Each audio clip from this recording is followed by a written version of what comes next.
امتى الراجل بيهرب من العلاقة ويبقى مش طايقها؟ الرجالة بتهرب من علاقات اكتر بكتير من الستات يا راجل. وكل علاقة وليها اسبابها. يعني مثلا الراجل اللي بيهرب من علاقة الارتباط غير الراجل اللي بيهرب من الخطوبة، ده غير اللي بيهرب من الجواز. كل واحدة فيهم وليها باكج كده لاسبابها المختلفة. تعالوا وانا اقول لكم ايه هي الاسباب. تعال.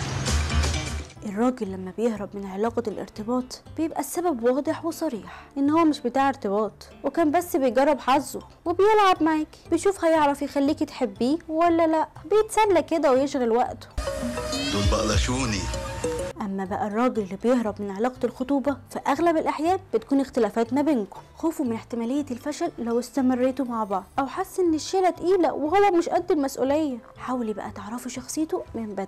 اما بقى الراجل اللي بيهرب من الجواز فده بيكون بعد تفكير كبير جدا، وبيكون وصل لطريق يا اما ندمان ان هو اتجوز، سواء لحجم المسؤوليات اللي اكتشفها او لانه مش عارف يتأقلم مع طبع مراته، او انه مش مبسوط انه اتجوز اصلا. وفي كل الاحوال اللي بيهرب بدري ده بنكسر وراه مليون قلة، لانه ما يستاهلش الزعل عليه اصلا. قولولي بقى في الكومنتات بتعرفوا ازاي ان الراجل ده ناوي يهرب. انا نرمين لطفي وده بيتكم مطرحك.